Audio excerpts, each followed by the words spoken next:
Pour consulter l'historique des workflows associés au document, utilisez le menu Action, Workflow. Cliquez sur le bouton Historique, pour afficher l'historique du workflow en cours. Pour afficher l'historique d'un des workflows précédents, sélectionnez un des workflows dans la liste déroulante, pour afficher son historique.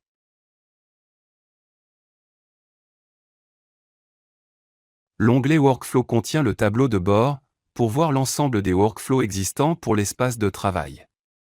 Cochez la case Inclure les workflows terminés, pour afficher les workflows terminés. À l'aide du menu déroulant, sélectionnez l'affichage du label et le nom du fichier, ou les deux. Cliquez sur le nom du workflow pour accéder à un workflow en cours.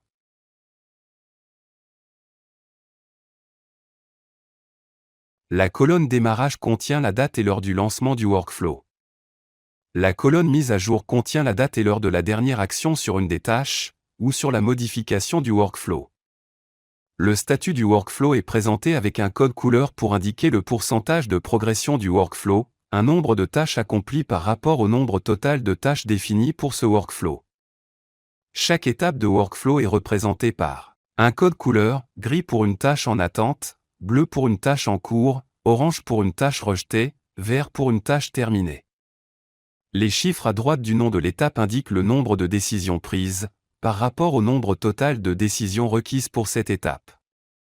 Le chiffre entre parenthèses indique le nombre de personnes assignées à l'étape, dans le cas où ce nombre est supérieur au nombre de décisions définies. En survolant chaque étape, le statut de l'intervenant ou des intervenants s'affiche avec son nom, l'adresse mail et le message du commentaire, laissé pour une tâche rejetée. Le symbole à gauche du nom de la personne indique le type d'action effectuée, comme la coche verte pour une tâche acceptée, ou la croix rouge pour une tâche rejetée. Le symbole de sablier indique l'intervenant en attente d'une action sur la tâche non commencée ou en cours. Il est possible d'exporter les données du tableau de bord au format CSV.